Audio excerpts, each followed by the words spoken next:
আমার নবীজি বললেন, সল্লু খামসাকুম, 5 ওয়াক্ত নামাজ পড়ো। আজান যখন হয়ে যাবে সব কাজ বাদ দিয়ে দাও, আমার আল্লাহ সব কিছু বাদ দিয়ে তোমাকে জান্নাতের প্রস্তুতি নিয়ে নিবেন। জোরে বলেন সুবহানাল্লাহ। যখন কোনো বান্দা ওযু বানায়, হাতের সগীরা গুনাহগুলো মাফ হয়ে যায়। যখন হাত ধৌত করে, যখন মুখটা ধুয়ে ফেলে, মুখের সগীরা গুনাহগুলো মাফ হয়ে যায়। মুখমণ্ডল যখন ধৌত করলো, মুখের সগীরা গুনাহগুলো মাফ হয়ে যায়। মাথা মাসে করলে পরে মাথার সগীরা গুনাহগুলো মাফ হয়ে যায়। 2টা পা ধৌত করলে 2 পায়ের সগীরা গুনাহগুলো মাফ হয়ে যায়। ওযু করে নিয়ত করে যখন মসজিদের দিকে কদম ফেলে, প্রত্যেকটা কদমে কদমে নেকি লেখা শুরু হয়ে যায়। নামাজে যখন দাঁড়ায়, আল্লাহ ওই বান্দার সামনে দাঁড়ায়া যান। বান্দা যখন সূরা ফাতিহা শুরু করে দেয়, আলহামদুলিল্লাহি রাব্বিল আলামিন, আল্লাহ বলেন হামিদানি আবাদি। বান্দা যখন বলে আর রহমানির রহিম, আল্লাহ বলেন আসনা আলাইয়া আবাদি। বান্দা যখন বলে মালিক ইয়াউমিদ্দিন, আল্লাহ বলেন মাজ্জাদানি আবাদি। বান্দা যখন বলে ইয়াকা না'বুদু ওয়া ইয়াকা নাস্তাঈন, আল্লাহ বলেন হাদা বাইনি ওয়া বাইনা আবাদি। বান্দা তুই আমার কাছে কি চাস, প্রাণ খুলে চেয়ে নে। ইহদিনাস সিরাতাল মুস্তাকিম থেকে নিয়ে ওয়ালাদ-দাল্লিন পর্যন্ত যখন বান্দা বলে, আল্লাহ বলেন বান্দারে নামাজের মধ্যে এতক্ষণ ধরে তুই যা যা চাইলি, সমস্ত চাওয়াকে পাওয়া করে দিয়ে তোর সমস্ত গুনাহগুলো আমি আল্লাহ মাফ করে দিলাম। নামাজ মানে হলো মাফ হয়ে যাওয়ার মাধ্যম। বান্দা সেজদা দিলেই তো সারেন্ডার। মাফ করবেন কে? আসতে বলবেন না কে? কিন্তু 53 বছর আমার দেশ যারা চালিয়েছেন, কেউ কি নামাজের বিধান সমাজে চালু করেছেন নাকি? নামাজের কি বলে, রাষ্ট্রে নামাজ আনতে হলে, রাষ্ট্রীয় পর্যায়ে নামাজ কায়েম করতে গেলে দরকার হলো নামাজের সরকার। কিসের সরকার বলেন? নামাজের সরকার হতে হবে। নামাজের সরকার না হলে নামাজ প্রতিষ্ঠা হবে। অতএব আমরা সামনে যে সরকার আনতে চাবো, সেই সরকার আমরা দেখতে চাই বেনামাজি সরকার না নামাজি সরকার। মনে হয় রাগ করতেছেন, হুজুর আবার রাজনীতি শুরু করলেন। হ্যাঁ, এরকম বলে কিন্তু অনেকে, হুজুর আবার দেখো একটু অ্যাঙ্গেলে মারতেছে। কোন অ্যাঙ্গেল ট্যাঙ্গেল বুঝি না আমরা। আমার নবীজি রাষ্ট্রপ্রধান ছিলেন। চোর বাটপাররা, আবু জেহেলরা রাষ্ট্র চালাবে আর হুজুররা বসে থাকবে না? হ্যাঁ, এটা কি হতে পারে? হতে পারে। সমাজের শ্রেষ্ঠ মানুষগুলোই রাষ্ট্র চালাবে। কোন চোর, কোন ডাকাত, দেশদ্রোহী, খুনিরা আর রাষ্ট্রের জায়গায় উঠতে পারবে না। এটা সিদ্ধান্ত নেব আমরা। রাজি আছেন তো সবাই? এই আহ্বান আমাদের এখন সব জায়গায়। ইন্নাল হামদালিল্লাহিল আকরামিল্লাযী খালাকাল ইনসানা ওয়া কাররামা ওয়া 'আল্লামাহু মিনাল বায়ানি মা লাম ইয়া'লাম।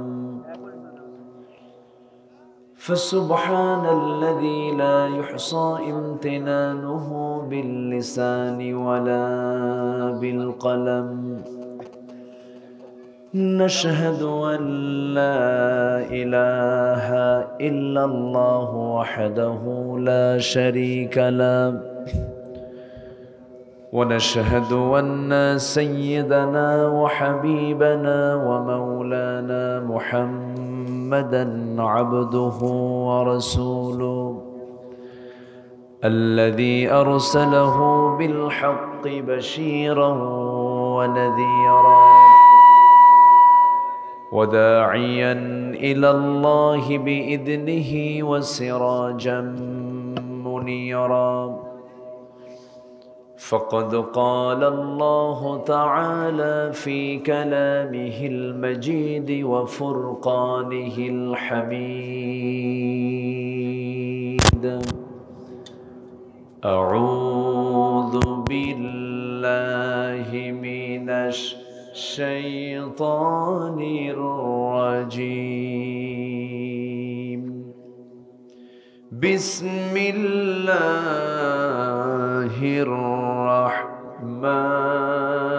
الرحمن الرحيم. إن الله وملائكته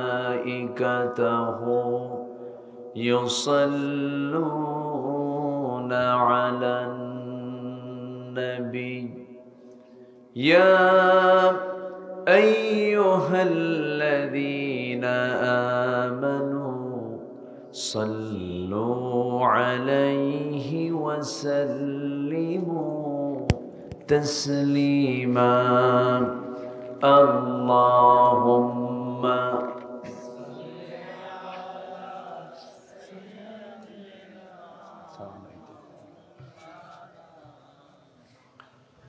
وعلى آل سيدنا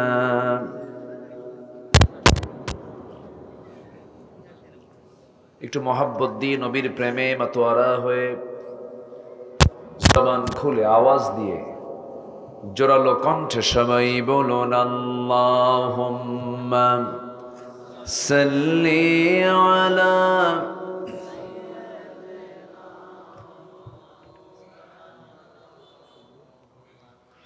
وعلى آل سيدنا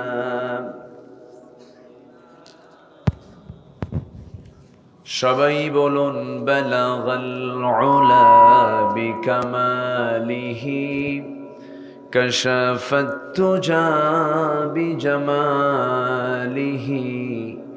হাসানাত জামিউ খিসালিহি صلوا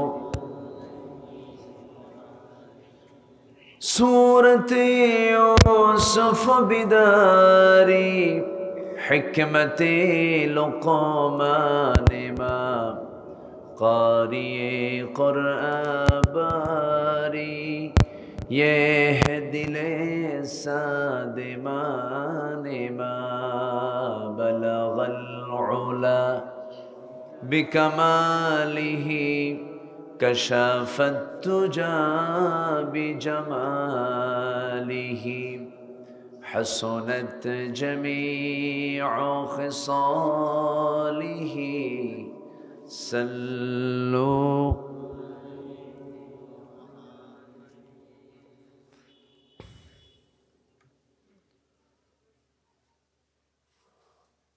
পাবনা জেলার ঈশ্বরদী উপজেলার খালিশপুর উত্তরপাড়া মাহফিল ইন্তেজামি কমিটি কর্তৃক আয়োজিত মাদ্রাসা মাঠে অনুষ্ঠিত আজকের এই দিনের বেলা অনুষ্ঠিত আজকের তাফসীর মাহফিলের সম্মানিত সুযোগ্য সভাপতি আদম আলী ব্যাপারী কথা বলেছেন উদীয়মান তরুণ ওয়েস মাওলানা আলী আকবর নাটোরি, উপস্থিত নন্দিত আল ওলামা বৃন্দ, ওলামায়ে কেরাম, ফদলায়ে ইজম, সুশীল সমাজ, বিশেষ করে আমার পাশে বসে আছেন এলাকার কৃতি সন্তান হাফেজ মাওলানা মুফতি মাসুম বিল্লাহ, সামনে উপস্থিত এই ব্যস্তপূর্ণ সময়, যে সময় মানুষ বাজার, খেলা, কর্ম, পেশা, বিভিন্ন কাজে ব্যস্ত থাকে, এই মহাব্যস্ত সময়ের মাঝে কোরআন শোনার জন্য যারা টাইম বের করে এসেছেন, সেই কোরআন প্রেমী আমার প্রাণ প্রিয় সম্মানিত দ্বীনী ভাইরা, আড়ালে বসে আছেন শ্রদ্ধেয়া সম্মানিতা মা বোনেরা, আলোচনার সূচনায় আনুষ্ঠানিকতার মধ্য দিয়ে আমার পক্ষ থেকে আবারও দিল খোলা সালাম, আসসালামু আলাইকুম ওয়া রাহমাতুল্লাহি ওয়া বারাকাতুহু।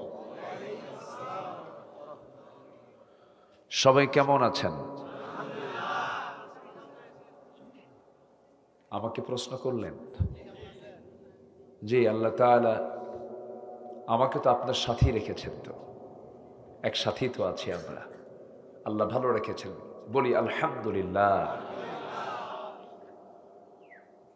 মহান রব্বে করিমের দরবারে লাখো কোটি শুকরিয়া যে আমরা একটি স্বাধীন চেতা হয়ে, একটি মুক্ত মনে, প্রশান্ত চিত্তে এই ওয়াজ মাহফিলগুলো আমরা করতে পারছি, বলি আলহামদুলিল্লাহ। বলুন তো আগের মতো সময়ে যদি থাকতো এখন মাহফিল হতো? তাহলে এই বিষয়টা কি ইতিবাচক না নেতিবাচক? নেতিবাচক। বিষয়টা বৃহত্তর মুসলিম দেশের জন্য প্রত্যাশিত নয়। এটা অত্যন্ত একটা অপ্রত্যাশিত, অনাকাঙ্ক্ষিত একটা বিষয়। কেন? কোরআন শুনলে কি মানুষের কলিজা মরে যায়? মানুষ কি খারাপ হয়? তো এটার সাথে এত লাগলো কেন? ওদের গ্রুপটা এরকম লাগলো কেন? আমার এটাই তো বুঝে আসলো না। লাভটা হলো কি? ফলাফলে ফেরেশতাগুলো কেউ নাই, সব আসমানে চলে গেছে। লাভটা হলো কি? আল্লাহর শুকরিয়া আদায় করি, বলি আলহামদুলিল্লাহ। সবাই চিৎকার মেরে বলছে আল্লাহুম্মা ইন্নী আসআলুকা আল হুদা ওয়াত তুকা ওয়াল আফাফা ওয়াল গিনা। সবাই বলি আল্লাহুম্মা আইন্নি আলা যিকরিকা ওয়া শুকরিকা ওয়া হুসনি ইবাদাতিকা। সবাই বলি ইয়া রাব্বি লাকাল হামদু কামা ইয়ানবাগি লিজালালি ওয়াজহিকা ওয়া আযীমি সুলতানিকা। আমরা আল্লাহ তাআলার শুকর আদায় করে নিলাম। সম্মানিত হাজিরিন, সময় খুবই অল্প। আমি এসেছি এখানে আরো বহু আগে, কিন্তু এক একটা এলাকার এক একটা প্রচলন থাকে। আমার এ পর্যন্ত আমি যত মাহফিলে পার্টিসিপেট করেছি, আমি লক্ষ্য করেছি দিনের মাহফিলেই লক্ষ লক্ষ জনতার ঢল নামে, লক্ষ্য করেছি। কিন্তু এই এলাকায় এই প্রচলনটা একটু কম। তো দিনের বেলা এই প্রচলনটা একটা প্রচলন থাকতে হয়। যেহেতু শুরু হচ্ছে, আগামীতে এটা চালু হয়ে যাবে। জোরে বলি ইনশাআল্লাহ।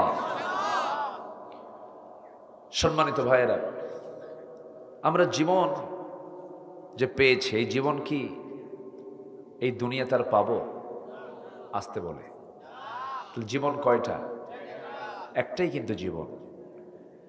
তাহলে এটা কি খেলতামাশায় কাটানো যাবে? উচ্ছৃঙ্খল জীবন যাপন করা যাবে না সুশৃঙ্খল জীবন দরকার? একটা সুশৃঙ্খল, উন্নত, সুন্দর একটা জীবন আমরা যদি যাপন করতে চাই, তাহলে আমার পরামর্শ গ্রহণীয় নয়, আপনার পরামর্শ গ্রহণীয় নয়। কারণ আমার পরামর্শ আমার মস্তিষ্ক প্রসূত থেকে ভুলও হতে পারে, আপনার পরামর্শ আপনার মস্তিষ্ক প্রসূত থেকে ভুলও হতে পারে। সুশৃঙ্খল জীবন যাপন কেমনে আমরা করতে পারি, এটার উত্তম পরামর্শ জেনে দিতে পারেন তিনি কে বলুন তো? বলুন তিনি কে? আল্লাহ তাআলা। একমাত্র আল্লাহই পারেন উত্তম পরামর্শ দিতে, উত্তম নসিহা করতে, উত্তম ওয়াজ করতে। আমরা ওয়াজ শুনতে যাই ব্যক্তির, কিন্তু না, আমি আব্দুল্লাহ আল আমিন, আমার কোনো বক্তৃতা আপনারা শুনতে আসেননি। মূলত বক্তৃতা, ওয়াজ মূলত কার? আল্লাহ। আল্লাহ ওয়াজ করেছেন।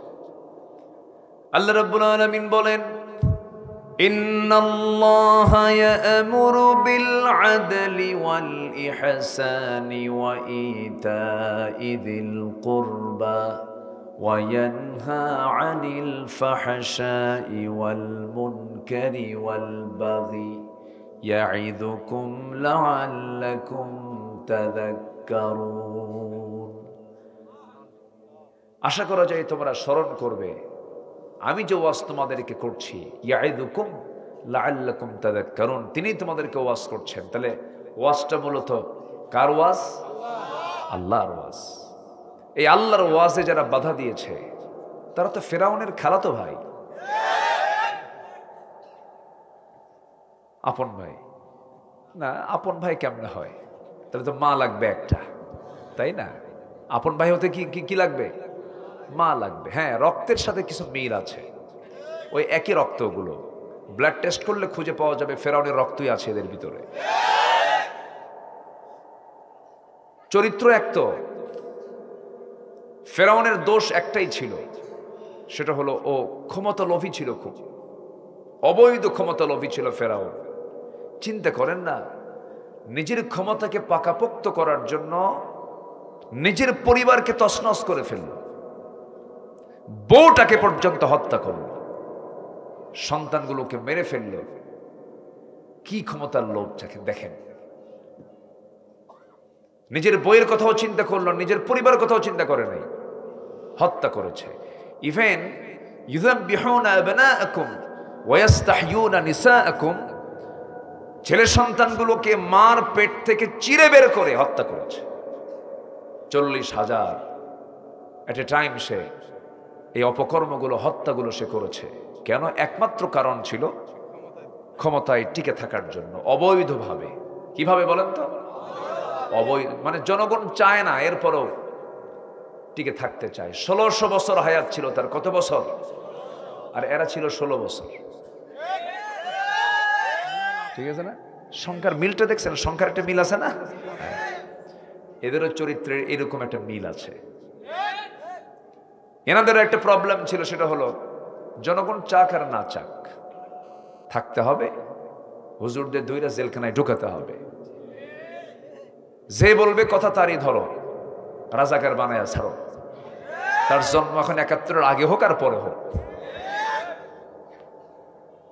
তাদের প্ল্যান ছিল এটাই। সম্মানিত ভাইয়েরা, কিন্তু ফলাফল তো শূন্য।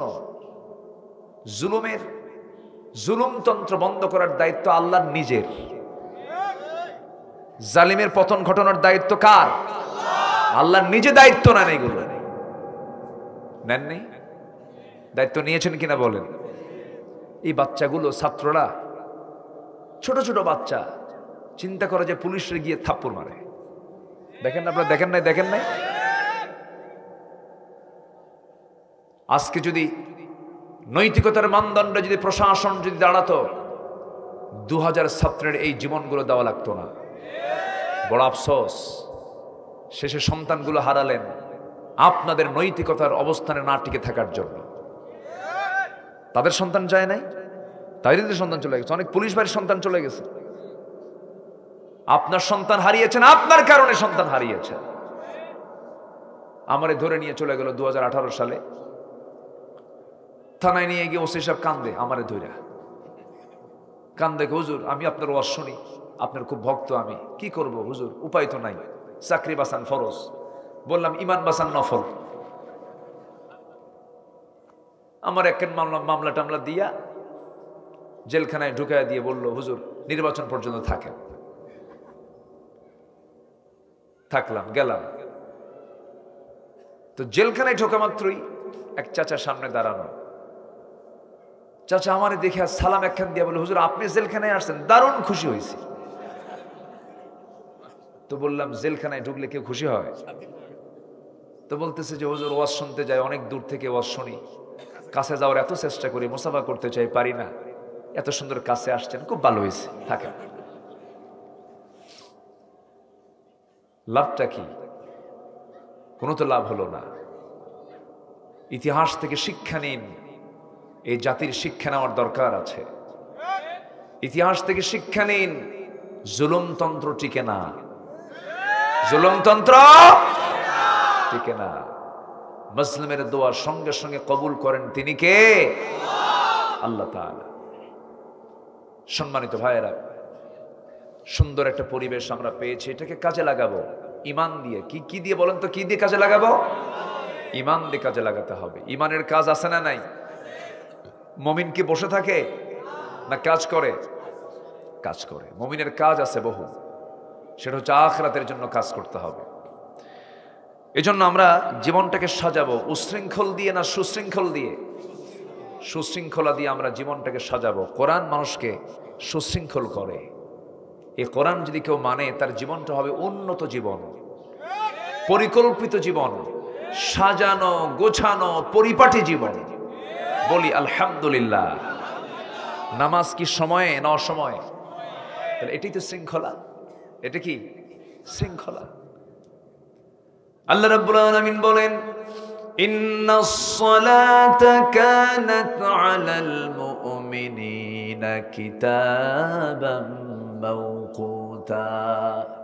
মুমিনরা নামাজটাকে সুশৃঙ্খলভাবে সময় মতো আদায় করে। আমার নবীজি সময় যেহেতু অল্প, আমি একটা হাদিসকে সামনে রেখে কথা বলছি। আমার নবীজি জীবনে যত ভাষণ দিয়েছেন তার মধ্যে সবচেয়ে শ্রেষ্ঠ ভাষণ ছিল বিদায় হজের ভাষণ। আমার নবীজি জীবনে হজ করেছেন মাত্র একবার। কয়বার? কয়বার? একবার। আর আমার দেশে ট্রিপল হাজি আছে, ট্রিপল হাজি, হ্যাট্রিক। আবার কয় 27 বার হজ করছি। গাঁজা খাওয়া ছাড়ে না, সুদ খাওয়া ছাড়ে না, আছে না নাই? কিন্তু সুন্নাহ হলো কয়বার হজ?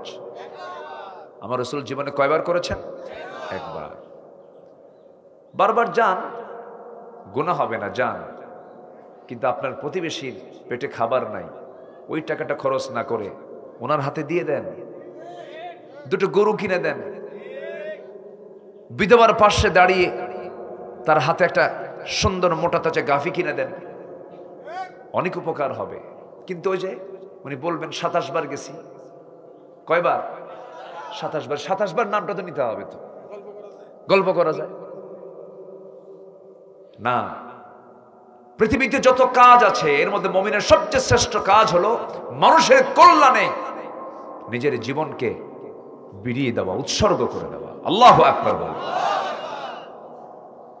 সামাজিক কাজ ইসলাম করতে বলেছে মুমিনকে।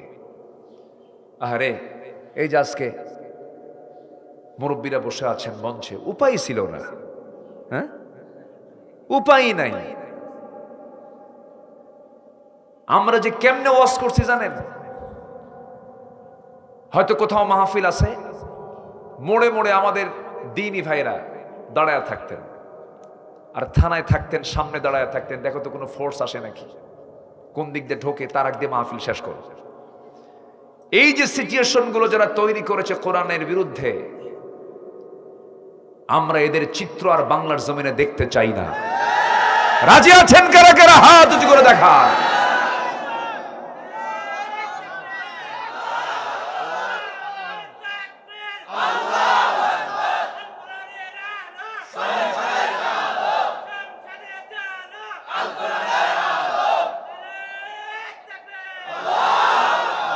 আল্লাহ কবুল করুন, জোরে বলি আমিন। আমি খুবই খুশি হয়েছি এই পড়ন্ত বিকালে বাজারের টাইমে এত লোক বসে আছেন। এটা কিন্তু বিশাল ব্যাপার। কিন্তু এই এলাকার জন্য আমি মনে করতেছি এটা একটা সারপ্রাইজের মতো বিশাল ব্যাপার। যারা এসেছেন কোরআন শোনার জন্যই আসছেন, প্ল্যান করে আসছেন, বলি আলহামদুলিল্লাহ। আমি কিন্তু উজ্জীবিত, আমি কিন্তু খুব আনন্দিত হয়েছে, আমি খুব আনন্দ পাচ্ছি। সম্মানিত ভাইয়েরা, সম্মানিত বন্ধুগণ, আমার নবীজি হজ করেছেন কয়বার? একবার। একা না, বউ নিয়া। কি নিয়া বলেন? বউ নিয়া। আমার মায়ের এখন এই ওয়াজে খুব খুশি হবে, হুজুর ভালো করে, কারণ বুড়া কিন্তু একা একা ওয়াজে যায়।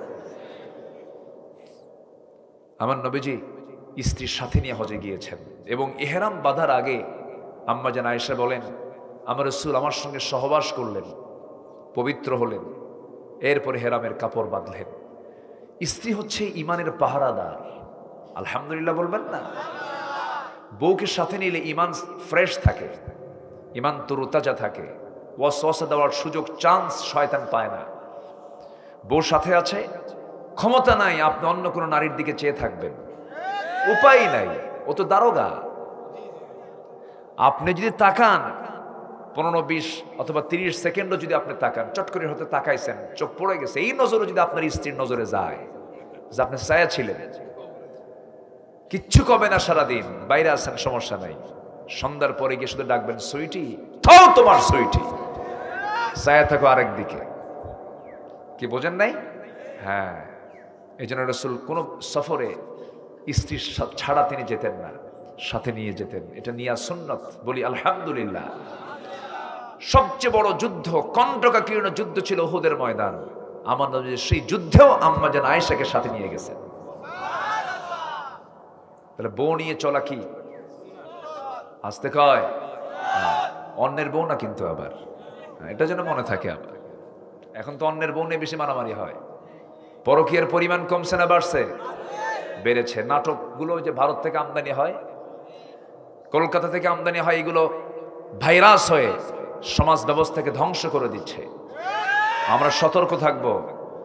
আমরা যে ভূখণ্ডে বসবাস করি তার চতুর্পার্শ্বের যে চিত্র, ভৌগোলিক যে মানচিত্র আমরা দেখছি, লক্ষ্য করছি, গোটা পৃথিবীর মধ্যে সবচেয়ে ঝুঁকিপূর্ণ অবস্থান হচ্ছে আমাদের দেশ। এটাকে সক্ষমভাবে মোকাবেলা করতে হবে, এগিয়ে যেতে হবে সামনের দিকে, ইমানে বলে বলিয়ান হয়ে বাতিল দুর্গাঘাত হানতে হবে মুসলমান। যেন গাজওয়াতুল হিন্দের দিকে যাচ্ছে আমাদের সব পরিকল্পনা। জোরে বলি ইনশাআল্লাহ। পৃথিবীতে হিন্দু জাতি কিন্তু একটাই, সংখ্যাগরিষ্ঠতা আমাদের প্রতিবেশী। আমার শহীদ সাইফুল ভাইকে শহীদ করে দেওয়া হলো চিটাগাংয়ে। এগুলো প্ল্যান হত্যা। আমরা চোখ কান খোলা রাখবো, ইমানকে মজবুত রাখবো, চরিত্র গড়ে তুলবো। জোরে বলি ইনশাআল্লাহ। আমার নবীজি বিদায় হজের ভাষণ যখন দিলেন, বেশ কিছু কথা বলেছেন, কিন্তু সেই কথাগুলো বলতে সময় লেগেছে মাত্র 20 থেকে 25 মিনিট। তাহলে বলুন তো, আমার নবী কি বেশি লম্বা সময় কথা বলতেন? না, খুব অল্প সময় কথা বলতেন। কিন্তু আমার দেশে একটা ওয়াজের ট্র্যাডিশন কি জানেন? বক্তা যদি 2 ঘন্টা ওয়াজ না করে তো গায়ে তো গরম হয় না। এই আসেন, এটা আসেন। আর পাবনায় তো প্রধান বক্তা ওঠেই 3টার দিকে, সারা রাত। আমার নবীজি ওয়াজ খুব ডিউরেশন টাইমটা ছিল খুব অল্প, খুব অল্প সময় দামি দামি কথাগুলো বলে ফেলতেন। বিদায় হজের ভাষণ 1.5 লক্ষ সাহাবী। কত লক্ষ সাহাবী? 1,25,000 সাহাবী সেই হজে অংশগ্রহণ করেছেন। সেই সাহাবীর সামনে আমার নবীজি নাতে দীর্ঘ একটা খুতবা দিলেন। সেই খুতবার একটা লাইন থেকে আমি কথা বলতে চাচ্ছি। ওই লাইনে আজকে আমার ওয়াজ। নবীর খুতবার চেয়ে বড় খুতবা কিছু আছে? ওখান থেকে একটু কোট করে কপি করে আপনাদেরকে সাপ্লাই দিচ্ছি। এটা আমার কোনো কথা না। আমার নবীজি ইয়াখতাবু ফি হাজ্জাতিল ফিদা ইত্তাকু রাব্বাকুম সাল্লু খামসাকুম ওয়াসুমু শাহরাকুম ওয়াআদ্দু যাকাত আমওয়ালিকুম ওয়াতিউ উমারাআকুম তাদখুলু জান্নাত রাব্বিকুম আও কামা ক্বালা আলাইহিস সালাতু ওয়াস সালাম। আমার নবীজি কবিতার ছন্দের মতো একটা জুমলা, একটা বাক্যের মধ্যে কি সুন্দর করে বলে ফেললেন। হে আমার সাহাবীরা শোনো, 1 নাম্বার 6টা কাজ করবে তোমরা তোমাদের জান্নাতের মধ্যে প্রবেশ করবে, কেউ তোমাকে বাধা দেবে না। কয়টা কাজ? তাহলে 1 লাইনে তার ওয়াজ শেষ। 1 লাইনে তার ওয়াজ শেষ। আর আমাদের 3 ঘন্টা ওয়াজ শেষ হয় না। আমার নবীজি বিদায় হজের ভাষণে প্রথম যে বললেন, সাহাবীরা শোনো, 1 নম্বর কাজ করবে তোমরা আল্লাহকে ভয় করবে। ভয়ের জায়গায় শুধু একজনকে রাখবে, তিনি হচ্ছেন আমার আল্লাহ। যে ব্যক্তি আল্লাহর জায়গায় অন্য কাউকে ভয় করবে সে হলো মুশরিক। সে কি? আমরা কি রব ছাড়া কাউকে ভয় করব? কোন প্রশাসন, কোন ব্যক্তি, কোন সমাজ, কোন রাষ্ট্র, কাউকে ভয় পাবো না। ভয় পাবো কাকে? আল্লাহকে ভয় করতে গিয়ে যদি কাউকে ভয় করতে হয় তখন তাকে ভয় করব। আবার ভুল বোঝা যাবে না, কিন্তু আমি কথাটার ব্যাখ্যা দিয়ে দিচ্ছি। রাষ্ট্রকে মানতে হবে কখন? যখন রাষ্ট্র যখন ইসলাম মাফিক চলবে তখন রাষ্ট্রের হুকুম মানা আমার জন্য ফরজ। কি কথা বোঝা গেল কি? হ্যাঁ। আমি আমার আব্বা আম্মার হুকুম মানবো কখন? যখন আমার আল্লাহ অনুমতি দিয়েছেন, হ্যাঁ তুমি বাপমার ওই হুকুমগুলো মানো, তখন আমার ওই হুকুমগুলো মানা ফরজ। আল্লাহর জন্য কাউকে মানবো, আল্লাহর জন্য কাউকে ভালোবাসবো, আল্লাহর জন্য কাউকে দেব, আল্লাহর জন্য কাউকে দেওয়া বন্ধ করে দেব, এটার নাম হচ্ছে ফাকাদ ইস্তাকমালাল ঈমান। তার ঈমানটাই পরিপূর্ণ বলেছেন মুহাম্মদ সাল্লাল্লাহু আলাইহি ওয়াসাল্লাম। আমরা ভয় করব কাকে? আল্লাহকে। আল্লাহর ভয়টা কি বলেন? বাঘকে দেখে তো ভয় পাই আমরা। বাঘকে দেখে ভয় পাই কেন? বাঘ পাইলে খাইয়া ফেলবে, এই জন্য বাঘকে দেখে ভয় পাই। ও হিংস্র মাংসাশী প্রাণী, রক্তকে খুব ভালোবাসে, একদম ছিঁড়ে ফেলবে, এই জন্য ভয় পায়। নেকড়েকে ভয় পায়, হায়নাকে ভয় পায়, হিংস্র জন্তুকে ভয় পায়, বিষাক্ত সাপকে দেখে ভয় পাই। কেন? সবল দিলে আমার জীবন নাশ হয়ে যাবে। কিন্তু এই ভয় সেই ভয় নয়। আমার আল্লাহর ভয়টা হচ্ছে জাহান্নাম থেকে বাঁচার জন্য আল্লাহর হুকুমগুলোকে মেনে নেওয়া, সকল প্রকার হারাম কাজ থেকে নিজের জীবনকে পরহেজ রাখা, এগুলোই হচ্ছে আল্লাহর ভয়। সম্মানিত ভাইয়েরা, কি ভয় করেছেন সাইয়েদনা ওমর ফারুক রাদিয়াল্লাহু তাআলা আনহু। কি মানুষ ছিলেন তিনি। এই পৃথিবীতে কয়জন সাহাবী দুনিয়াতে বসে জান্নাতের সংবাদ পেয়েছেন বলেন তো? কয়জন সাহাবী বলেন? কয়জন? এর মধ্যে 2 নম্বর হচ্ছেন সাইয়েদনা ওমর ফারুক রাদিয়াল্লাহু তাআলা আনহু। একটু কান লাগায় মনোযোগ দিয়ে শুনবেন। সাইয়েদনা ওমর ফারুক রাদিয়াল্লাহু তাআলা আনহু আল্লাহর ভয় কাকে বলে? ইত্তাকু রাব্বাকুম। 6টা কাজ আজকে আমরা শিখে যাব হাদিসের দৃষ্টিতে। আমার নবীজির এই প্রিয় সাহাবী বসে আছেন, একজন সাহাবী তার সামনে একটা হাদিস বর্ণনা করছেন, যার অন্তরে যাররা পরিমাণ অহংকারে বিরাজ করবে সে লোকটা জান্নাতের গন্ধ পাবে না। লা ইয়াদখুলুল জান্নাহ, সে ব্যক্তি জান্নাত পাবে না। এমন হাদিসটা তিনি শোনার সঙ্গে সঙ্গেই তিনি জমিনে লুটিয়ে পড়লেন, শিশু বাচ্চার মতো হাওমাও করে কাঁদতেছেন, ধুলাই মলিন হয়ে গেলেন ওমর ফারুক রাদিয়াল্লাহু তাআলা আনহু। বলা হলো, ওমর এমন করে কান্দো কেন, কি হয়েছে বলো তো? সাইয়েদনা ওমর ফারুক বললেন, মানুষ আমাকে খলিফা বলে, মানুষ আমাকে শাসক বলে, মানুষ আমাকে সম্রাট বলে, অর্ধ দুনিয়ার শাসন করতে আমি ওমর। আমাকে যখন মানুষ শাসক বলে সম্বোধন করে, মানুষ আমার যেন কেমন যেন মনে হয়, মাঝে মাঝে আমি তো শাসক, মনে হয় আমি যেন অহংকারী হয়ে গেছে। আহারে, অহংকার আমার মধ্যে মনে হয় ঢুকে গেছে, এই জন্য আমি ভয়ে কান্দি। আল্লাহু আকবার। এবং তিনি আল্লাহর কাছে 2টা হাত তুলে দোয়া করে বলছেন সেই সময়, ও আল্লাহ, তুমি যদি গোটা দুনিয়ার সকল মানুষকে জান্নাত দিয়া যদি একজন ব্যক্তির জন্য জাহান্নাম ফয়সালা করো, আমার মন বলছে ওই একজন ব্যক্তি জাহান্নাম ফয়সালা হবে যার, সেই ব্যক্তি মনে হয় আমি ওমর। চিন্তা করা যায় নিজেকে তারা কত বড় আসামির মানদণ্ডে রেখেছেন, কত বড় আসামি মনে করেছেন নিজেকে। কি পেরেশান তার মধ্যে কাজ করত। সাইয়েদনা আবু বকর রাদিয়াল্লাহু তাআলা আনহু একদিন দোকানদারি করছেন কাপড়ের। কিসের বলেন তো? কাপড়ের। খলিফা কিন্তু ওইদিকে কাপড়ের দোকানদার। সুবহানাল্লাহ বলবেন না? বলা হলো, আপনি রাষ্ট্রপতি হয়ে গেছেন, এটার দায়িত্ব, এগুলো করার কি দরকার? কে সংসার তো চলতে হবে আমার। চলে গেছেন টোপলা নিয়ে বাজারে, দোকানদারি করছেন। এক লোক এসে বলল, ভাই 6 মাস আগে আপনার কাছ থেকে কাপড় নিয়েছিলাম, কাপড়টা পছন্দ হয় নাই, এটা ফেরত নেন। তো ফেরত নিলেন উনি, টাকাটা ফেরত দিয়ে দিলেন। তো ক্রেতা টাকা নিল, দোকানদার আবু বকর সিদ্দিক রাদিয়াল্লাহু আনহু তিনি কাপড়টা ফেরত নেওয়ার সঙ্গে সঙ্গে তিনি হাউমা করে কাঁদতেছেন। উপস্থিত তারা বলতেছে যে আপনি সামান্য কাপড়ের জন্য কাঁদেন, এ তো কোনো বিষয়ই না। তিনি বলছেন, না রে না, আল্লাহর কসম করে বলি কাপড় ফেরত দিয়েছে এজন্য কান্দি না। আমার কান্নার হেতু হলো, আমার কান্নার কারণ হলো এই যে লোকটা তার কাপড় পছন্দ হয় নাই, সমাধান হয়ে গেছে, সে আমার কাছে কাপড় ফেরত দিয়ে গেল, টাকাটা নিয়ে চলে গেল, ফয়সালা শেষ হয়ে গেল। কিন্তু আমি আবু বকর যেদিন মারা যাব, আল্লাহর সামনে যেদিন হাজির হয়ে যাব, আল্লাহর সামনে যেদিন দাঁড়াবো, আমার আল্লাহ আমাকে যদি ডাক দিয়ে বলেন, আড়ালে ডাকে বলে যদি বলেন, আবু বকর এইদিকে আয়, এই যে তোর নামাজ, এই যে তোর রোজা, এই যে তোর হজ, এই যে তোর যাকাত, এই যে তোর জিহাদ, এই সমস্ত কোন আমল আমি আল্লাহ কবুল করি নাই, তোর আমল নামা তুই হাতে আমি তুলে দিলাম, তুই নিয়ে যা। আমি সেদিন কার কাছে যাব? সুবহানাল্লাহ বলবেন না? এটার নাম তাকওয়া, এটার নাম কার ভয়? আসতে বলবেন না, কার ভয়? আল্লাহর ভয়।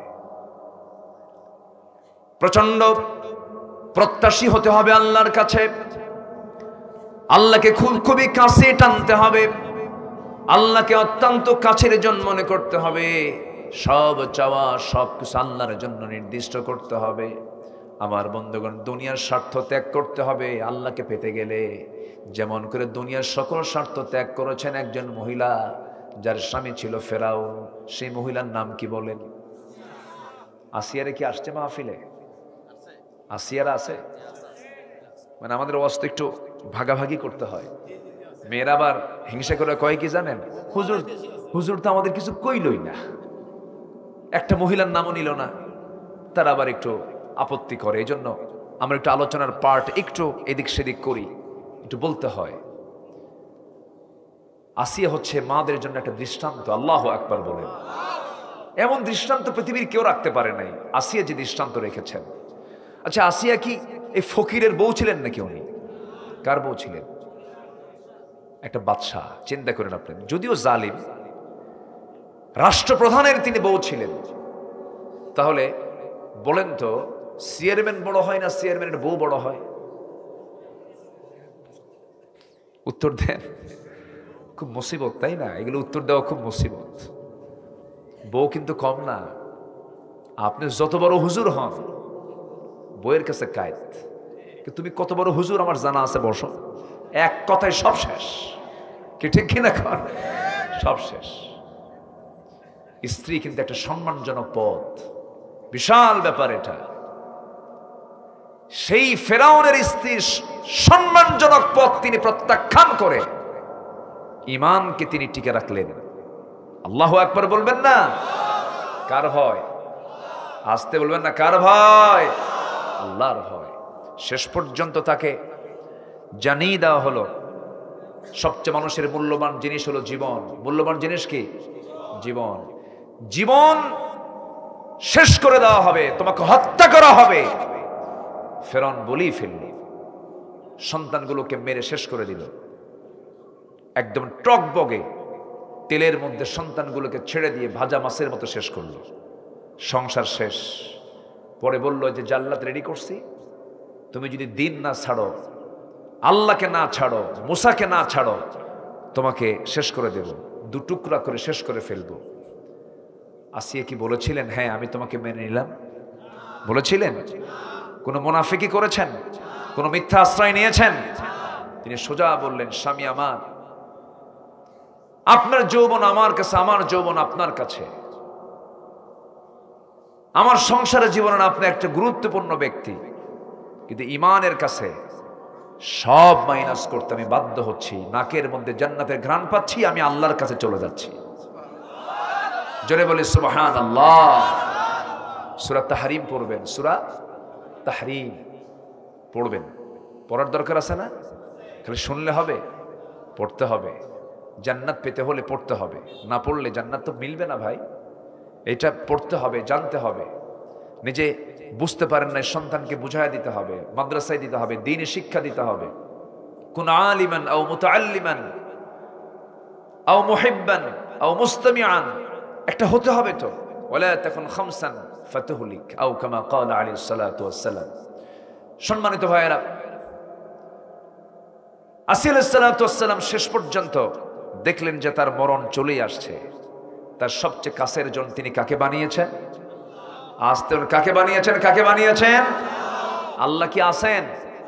আল্লাহ কি দেখেন? আল্লাহ কি শোনেন? আমাকে সবচেয়ে বেশি ভালোবাসেন তিনি কে?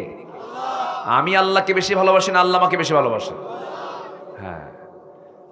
আসিয়া আলাইহিস সালাতু ওয়াস সালাম জীবনের সেই শেষ সন্ধ্যাবেলা, যে সময় তার জীবনটা চলে যাবে, এমন সময় তিনি আল্লাহকে ভুললেন না। আল্লাহকে লক্ষ্য করে তিনি একটা দোয়া পড়লেন। সেই দোয়া ছিল তার জীবনের শেষ দোয়া। তিনি দোয়া করছেন, রব্বি বিনিলি ইনদাকা বাইতান ফিল জান্নাহ ওয়া নাজ্জিনি মিন ফিরআউনা ওয়া আমালিহি। আল্লাহ তুমি আমার জন্য বানায়া দাও একটা মাত্র ঘর, বাইতান, বুয়ুতুনের, বুয়ুতুন হচ্ছে বহু বচন, তার এক বচন হলো বাইতান। ইনদাকা মানে তোমার কাছে, মানে আল্লাহ তোমার কাছে আমি একটা ঘর পেতে চাই, যে ঘরটার দেওয়াল হবে তোমার দেওয়ালের সাথে। জোরে বলি সুবহানাল্লাহ। কি মোহাব্বত আল্লাহকে তারা করেছেন। আল্লাহ তুমি এলাকার সকল মা বোনদেরকে আসিয়ার মতো কবুল করো। জোরে বলি আমিন। খাদিজার মতো কবুল করে, জোরে বলি আমিন। ইত্তাকু রাব্বাকুম, নাম্বার 1 হলো তোমরা আল্লাহকে ভয় করো। চিন্তা করে দেখুন, প্রথম খলিফা আবু বকর সিদ্দিক রাদিয়াল্লাহু তাআলা আনহু, একজন খলিফা, একজন রাষ্ট্রের প্রধান। তিনি রাতের বেলা জনগণকে দেখতে যেতেন। রাতের বেলা রাস্তায় যখন হাঁটতেন খালি পায়ে হাঁটতেন। কি পায়ে? খালি পায়ে। সাইয়েদনা ওমর ফারুক বললেন, আপনি খালি পায়ে হাঁটেন কেন? ওই পাথরের আঘাতে আপনার চামড়া ফেটে তো রক্ত বের হয়ে যাবে। জবাবে তিনি বললেন, ভাই ওমর, খালি পায়ে হাঁটার কারণ হলো এই গভীর রাত্রিতে আমি যদি খড়ম জুতা পায়ে যদি হাঁটি, একটা আওয়াজ বের হয়ে যাবে। আর সে আওয়াজ যদি কোনো নির্দিষ্ট ব্যক্তির কানে যদি চলে যায়, ঘুমন্ত মুসলমানের কানে যদি চলে যায়, ঘুমেরও যদি ব্যাঘাত হয়ে যায়, আমি আবু বকর কিয়ামতের দিন আমাকে আসামির কাঠগড়ায় দাঁড়িয়ে তারা জবাব দিতে হবে। বুঝতেছেন কথাগুলো? আমার পায়ের আওয়াজে যদি ঘুমন্ত ব্যক্তির ঘুম চলে যায়, নষ্ট হয়, আমাকে জবাব দিতে হবে আল্লাহর কাছে। আর নেতা আসবেন ঢাকা থেকে, বনপাড়া মোড় পার হবেন, সিরাজগঞ্জ রোড হয়ে আসবেন, সকাল 10টা থেকে সকল প্রকার যানবাহন বন্ধ। ওই সমস্ত নেতৃত্বের মুখে আমরা জুতা মারি, থুতু মারি। কথা ক্লিয়ার? কি কথা কি বোঝা যায়? কথা বোঝা যাচ্ছে? সাইয়েদনা ওমর ফারুক রাদিয়াল্লাহু তাআলা আনহু প্যালেস্টাইন রওনা দিয়েছেন। প্যালেস্টাইন, ফিলিস্তিন। দুজন কয়জন বলেন তো? দুজন, ভৃত্য আর হলো ওমর ফারুক। তো মাঝখানে এসে বলতে চাই, তুমি আমার সফর সঙ্গে, তুমি আমার উটের পিঠে ওঠো, আমি লাগাম ধরি। উনি তো থরথর করে কাঁপে। এটা কোনো কথা হলো? আপনি ওমর লাগাম ধরবেন, এটা কোনো কথা? বলতেছে, তুই আমারে জাহান্নাম নিবি না? তাহলে নাম। নামায়া তিনি নামলেন, নেমে ওনাকে উঠায়া দিলেন উটের পিঠে। লাগাম ধরে চলছেন ওমর ফারুক রাদিয়াল্লাহু তাআলা আনহু। এরকম করে পরপর এরকম সমতা রক্ষা করে সবার যেন, দুজনের জন্য সমান কষ্ট হয়, সমান ভাগে ভাগ করে চলে গেছেন গন্তব্যে। যেখানে তিনি পৌঁছে গেছেন সেই সময় ভৃত্য ছিল হলো, চাকর ছিল হলো উটের পিঠে, আর লাগাম ধরে আছেন অর্ধ দুনিয়ার শাসনকর্তা ওমর ফারুক লাগাম ধরে আছেন। এখন সব দেশের নেতৃবৃন্দ, সব ভিআইপি লোকগুলো সব যায় সম্ভাষণ জানাচ্ছে হলো উটের পিঠে বসা লোককে। উনি বলে, আমি তো না, ওই যে লাগাম ধরে আছে ওই লোকটা ওমর। সুবহানাল্লাহ বলবেন না? সুবহানাল্লাহ। এটার নাম হচ্ছে কার ভয়? আসতে বলবেন না, কার ভয়? আল্লাহর ভয়। কি সম্মান করেছেন মানুষকে তারা। জাতি একটা আমানত। একটা রাষ্ট্রপ্রধানের কাছে জাতি একটা কি আমানত। কি করেছে 16 বছর? মনে আছে তো? মনে থাকবে না? মনে থাকবে না? হ্যাঁ, মনে থাকতে হবে কিন্তু। হ্যাঁ, মনে যেন থাকে। জেল যারা খাটছেন 16 বছর, আর এই সুযোগ আসবে না নাকি? আর তো আসতেছে না। যারা খাটছেন, কপাল যাদের ভালো, তাদের খাটা শেষ, সুন্নত একটা আদায় হয়ে গেছে। আল্লাহু আকবার। আল্লামা সাইদির কথা মনে হয়, কেমন করে মানল তারা। 13টা বছর একটা মানুষ কেমনে থাকে? যারা জেল খেটেছি আমরা তারা বুঝি, কিন্তু ভিতরটা যে কত যন্ত্রণার। পরিবার তো, ছেলে তো, মেয়ে তো। মেয়ে যখন এসে কান্দে, ছোট্ট বাচ্চা যখন এসে কান্দে, চোখে পানি চলে আসে। মানুষ তো, রক্ত মাংসে গড়া মানুষ তো, যত বড় আলেম হন না কেন, মানুষ তো, চোখে দুঃখ কষ্ট এগুলো তো আসে। 13টা বছর একদম মানবতার জীবন যাপন করেছেন। সাধারণ কয়েদি নয়, জেলখানার মধ্যে আরেকটা জেলখানা, সেটা হলো সেল। সেলের মধ্যে রেখে দিয়েছে এই বিশ্বনন্দিত আলেমে দিনকে। এত বড় জনপ্রিয় ব্যক্তি প্রেজেন্ট ওয়ার্ল্ড একজনই ছিলেন, তিনি ছিলেন 13 আগস্ট 2023 সালে একজন সুস্থ মানুষকে জোর করে অসুস্থ করে জেলখানা থেকে হসপিটালে ভর্তি করে প্ল্যানিং করে পয়জনিং করে বিষ প্রয়োগ করে হত্যা করা হয়েছে। আমরা তাফসীর মাহফিলের এই প্ল্যাটফর্ম থেকে সুস্পষ্ট ভাষায় জানান দিতে চাই, অবিলম্বে ওই সমস্ত খুনিদের চক্রকে গ্রেফতার করে চূড়ান্ত শাস্তি নিশ্চিত করা হোক। এ মতের পক্ষে রাজি আছেন কারা কারা? হাত উঁচু করে দেখান মুসলমান।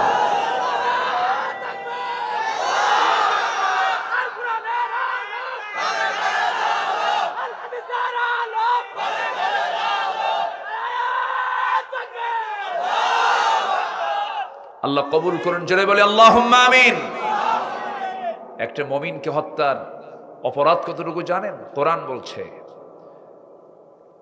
একটা মুমিনকে হত্যা করা মানে হচ্ছে গোটা পৃথিবীর সকল মানুষকে হত্যা করা। ছোটখাটো অপরাধ নয়। একটা আলেমের মৃত্যু মানে কামাউতিল আলাম, একটা জগতের মৃত্যু। এত বড় অপরাধ তারা ঘটিয়ে দিয়েছে। সম্মানিত ভাইয়েরা, কিন্তু আল্লাহর ভয় থাকলে কি হতো এটা? এক নম্বর গুণ, আমরা ভয় করব কাকে? নামাজ না পড়া, বিড়ি খাইয়া। হাই রে, বিড়ি খায় জাতি, বুঝলেন? শীতের মধ্যে বিড়ির পরিমাণ যে বাড়ে, হ্যাঁ, খুব টানা টানে। যদি বলা হয় চাচা বিড়ি খায়েন না কে বাবা, বাঁচবই না তাছাড়া। এই আসে না, এরকম আসে না? অন্য খাবার একবেলা না খেলে সমস্যা নাই, কিন্তু বিড়ির টান মারতেই হবে। কি যে মজা পায়। 53টা বাজেট হয়েছে বাংলাদেশে, প্রত্যেক বছর বাজেট হয় না? সেই বাজেটে মন্ত্রীরা প্রত্যেক বাজেটে বিড়ির দাম বাড়াইছে, প্রত্যেক বাজেটে। কিন্তু যারা বিড়ি খায় তারা কয় বাড়ি বেঁচে হলেও খাও। বুঝলেন নাই? আল্লাহ তুমি সকল নেশা থেকে আমাদেরকে বাঁচাও। এই লাঞ্চ, এই শ্বাস প্রশ্বাস দিয়ে জিকির করবো কার? এটাকে কি রোগ বানানো যাবে? এই লাঞ্চ দিয়ে, আমার এই লাঞ্চে এই শ্বাস প্রশ্বাসের নাম নেব কার? এই নাম নিতে বাধাগ্রস্ত হতে হলে কি আমরা আল্লাহর নাম নিতে পারবো? অতএব নেশা বাদ দেব, জোরে বলি ইনশাআল্লাহ। মাহফিলে মাঝে মাঝে এসে প্রশ্ন করে, হুজুর বিড়ি খাওয়া কি জায়েজ আছে? মানে উনি জায়েজের চেষ্টাও আছেন আবার। না, এটা উচ্ছৃঙ্খল জীবন, অগোছালো জীবন। বহু মানুষ বিড়ি খায় মারা যায়, ক্যান্সার হয় না? এরকম হয় না? অপরাধ কিন্তু এটা। দু একজন করে উঠতেছেন কেন? ওটা কেন? না, বসুন, একটু বসুন, কেউ উঠবেন না। হাতের সময় খুবই অল্প। 6টা কাজ। কয়টা কাজের কথা বলছি বলেন তো? 1 নাম্বার কি বলেছি? ইত্তাকুল্লাহ। আমরা কাকে ভয় করব? আল্লাহকে ভয় করব। কোন ভাষণ বলেন তো? বিদায় হজের ভাষণ। তাহলে ওয়াজ কি ছোটখাটো ওয়াজ? অনেক ঐতিহাসিক ওয়াজ, কিন্তু এটা ঐতিহাসিক ভাষণ তো। আমার নবীজি বললেন, সল্লু খামসাকুম, 5 ওয়াক্ত নামাজ পড়ো। আজান যখন হয়ে যাবে সব কাজ বাদ দিয়ে দাও।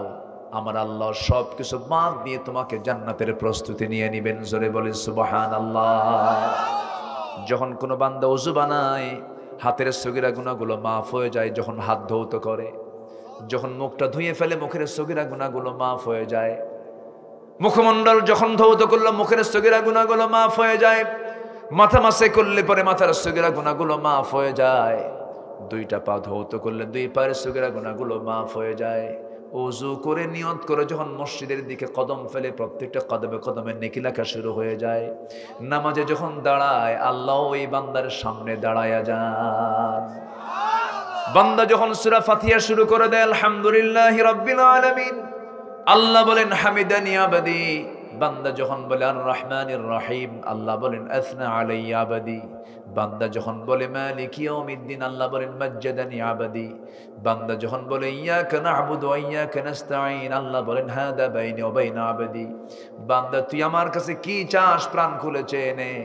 ইহদিনাস সিরাতাল মুস্তাকিম থেকে নিয়ে ওয়ালাদ-দালিন পর্যন্ত যখন বান্দা বলে, আল্লাহ বলেন বান্দারে নামাজের মধ্যে এতক্ষণ ধরে তুই যা যা চাইলি, সমস্ত চাওয়াকে পাওয়া করে দিয়ে তোর সমস্ত গুনাহগুলো আমি আল্লাহ মাফ করে দিলাম।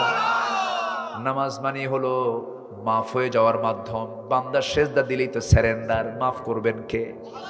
আসতে বলবেন না কে? কিন্তু 53 বছর আমার দেশ যারা চালিয়েছেন, কেউ কি নামাজের বিধান সমাজে চালু করেছেন নাকি?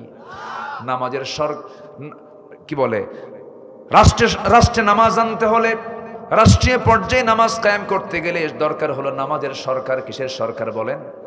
নামাজের সরকার হতে হবে। নামাজের সরকার না হলে নামাজ প্রতিষ্ঠা হবে। অতএব আমরা সামনে যে সরকার আনতে চাবো সেই সরকার আমরা দেখতে চাই বেনামাজি সরকার না নামাজি সরকার।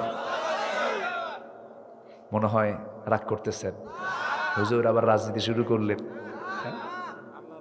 হ্যাঁ, এরকম বলে কিন্তু অনেকে, হুজুর আবার দেখো একটু অ্যাঙ্গেলে মারতেছে। কোন অ্যাঙ্গেল ট্যাঙ্গেল বুঝি না আমরা। আমার নবীজি রাষ্ট্রপ্রধান ছিলেন। চোর বাটপাররা আবু জেহেলরা রাষ্ট্র চালাবে আর হুজুররা বসে থাকবে না? হ্যাঁ, এটা কি হতে পারে? হতে পারে। সমাজের শ্রেষ্ঠ মানুষগুলোই রাষ্ট্র চালাবে। কোন চোর, কোন ডাকাত, দেশদ্রোহী খুনিরা আর রাষ্ট্রের জায়গায় উঠতে পারবে না। এটা সিদ্ধান্ত নেব আমরা। রাজি আছেন তো সবাই? এই আহ্বান আমাদের এখন সব জায়গায়, আমাদের এই বক্তৃতা এখন সব জায়গায়। এটাই বক্তব্য, এটাই কথা। ইনিল হুকমু ইল্লা লিল্লাহ, আমর আল্লাহ তা'বুদু ইল্লা ইয়্যা, আলা লাহুল খালক ওয়াল আমর। সৃষ্টি যার, হুকুম চলতে হবে তার, কোনো কথা নাই। আমার দিকে তাকান, তাহলে আমরা কি সরকার চাই বলেন? বেনামাজি সরকার না নামাজি সরকার? কি সরকার বলেন? নামাজি সরকার আমরা দেখতে চাই। রাগ করতেছেন মনে হয়। যদি নামাজের সরকার যদি এই দেশে থাকতো, 95% নামাজি হতো, 5% বেনামাজি হতো। আর নামাজি সরকার নাই বলেই 95% আজকেও বেনামাজি, মাত্র 5% নামাজি। এটাই হলো ফলাফল। সময় তো খুব অল্প, আজান দেবে 5 মিনিটের ভিতরেই। কেউ একটা লোক কিন্তু উঠবেন না, ধরে ফেলবো কিন্তু আমি। বসুন। মাহফিলটা, আমার দেশের মাহফিলগুলো দোয়া করেন যদি কোনো ইসলামী রাষ্ট্র কখনো কায়েম হয়, এই সমস্ত মাহফিলে সরকার থেকে টাকা দেওয়া হবে। কি ঠিক কিনা? সরকার থেকে বরাদ্দ হবে। সেদিন আপনার কাছে কোনো টাকা পয়সা চাওয়া হবে না, মসজিদ সরকার করে দেবে। অথচ জনগণ তাদের নিজের পকেটের টাকা খরচ করে লাউ বেচা, কদু বেচার টাকা দিয়ে মসজিদ বানায়, মাদ্রাসা বানায়। ওরা মাদ্রাসা মসজিদ বন্ধ করতে চায়, ঠিক কিনা? যেটা ছিল ওদের দায়িত্ব, সে দায়িত্ব তো পালন করেই নাই, বরঞ্চ বন্ধ করার ষড়যন্ত্র করেছে। এখন যেহেতু আসে নাই এখন তো আপনাকে দিতে হবে কিছু, তো দিবেন না? না দৌড় মারবেন? দিবেন কিনা বলেন? দেব, জোরে বলি ইনশাআল্লাহ। বলে দিচ্ছি, ইত্তাকু রাব্বাকুম, আল্লাহকে ভয় করো। সাল্লু খামসাকুম, 5 ওয়াক্ত নামাজ পড়ো। সুমু শাহরাকুম, রমজান মাসে রোজা রাখো। ওয়াদ্দু যাকাতা আমওয়ালিকুম, মালের যাকাত দাও ফরজ মনে করে। ওয়া আতিউ উমারাআকুম, তোমাদের মধ্যে যারা ইসলামী দলের লিডার তাদের নেতৃত্ব মানো। বিড়ি খাওয়া নেতা না, গাঁজা খাওয়া নেতা না, দেশের টাকা বাইরে পাচার করে নেতা নয়।